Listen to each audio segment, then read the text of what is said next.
জানো না? রোজা তো রাখছি, এখন ইফতারি করবো না? এখন ইফতারে তো দুপুর 1টা বাজে। এই না না, ইফতারি করতে হয় সবার 8টা বাজে।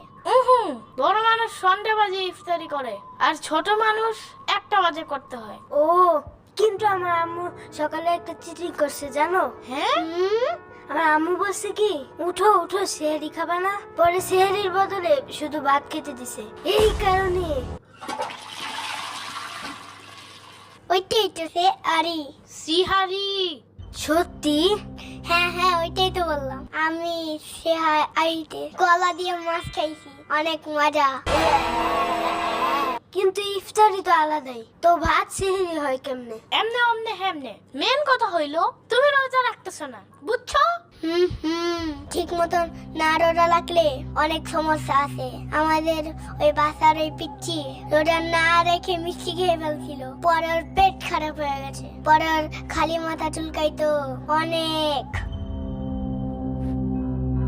আমার সাম্বার তো ঠিকঠাক মতন রোজা রাখে, তাও ওর পেট খারাপ হয়, সারাদিন খালি মাথা চুলকায়। তার মানে সাম্বার বাচ্চা রোজা রাখে না ঠিক মতো?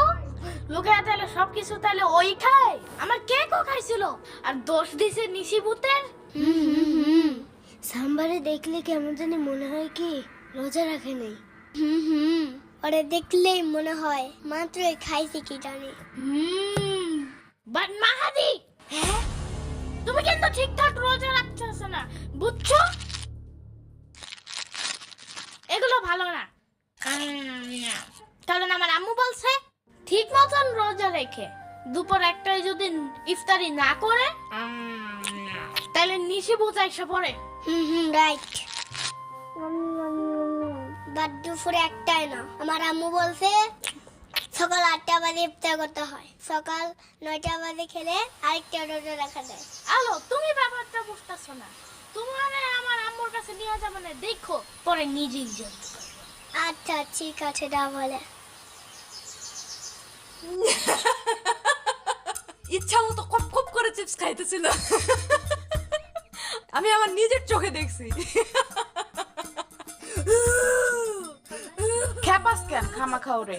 হাসিস না, একদম হাসবি না, চুপ। আরে সমস্যা নাই, কান্দে না কান্দে না, ভুলে কিছু খাইলে কিছু হয় না। বাচ্চাদের মাগরিবের সময় ইফতারি করলেও চলে, তার আগে করলেও চলে। আচ্ছা তুমি কালকে মাগরিবের টাইমে ইফতারি করো, যাও। সাম্বার বাচ্চা, আমিও জানি তুমি ঠিক মতন রোজা রাখো না। হ্যাঁ, এই জন্যই খালি তোমার পেট খারাপ হয়, আর সারাদিন খালি তোমার মাথা চুলকায় যায় থাকে। রোজা না রাখলে মাথা চুলকায়? বিশ্বাস না হইলে আলুরে জিজ্ঞাসা করো।